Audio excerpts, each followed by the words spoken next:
Hi, this is Jen Calhoun, and for our craft this week, we're going to be making leather earrings. So for those of you who do not have pierced ears, do not worry, we have something else in mind for you guys to be making instead. So I've got a couple examples here of leather earrings and all the shapes we're going to have available. The first step you're going to be doing is to pick out your shape. I suggest taking something a little bit easy to start with. Once you've made your first pair, then maybe see what else you might like to do. You could even come up with your own patterns. Once you've got your shape picked out, then you're going to look through the leather bin. Every table has a leather bin with lots of different colors and sizes of scraps. And pick something that's the right size to fit two of your shape. Make sure that you cut out two. And also make sure that you're conserving space. So a lot of these pieces are big enough that you're going to be able to fit more than one pair of earring on it. So you're going to use the chalk in your bin to trace out your shape. Now, I suggest taking a lot more time than I'm taking right now to do this. The more precise, the more time you take to do this and the cutting out part, the nicer your earring's going to look. But the nice part about this chalk is you can wash it away and it won't show up later. Once you've got your shape traced, two of them, you can cut them out.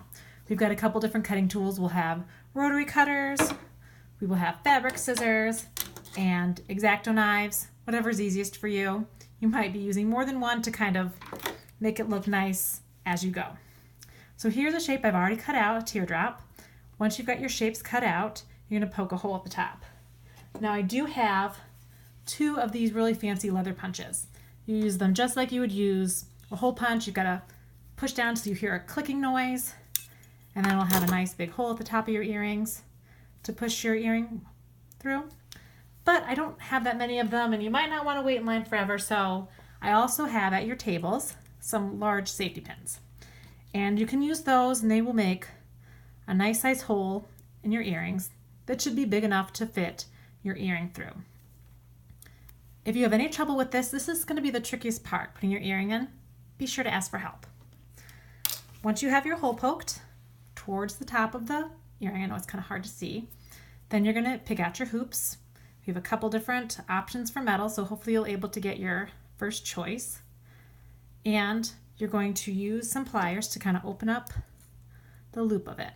So you can see you might have to push this little bead down to get an open hook, and you're just going to feed it through that hole. And you see that this hole was big enough for it.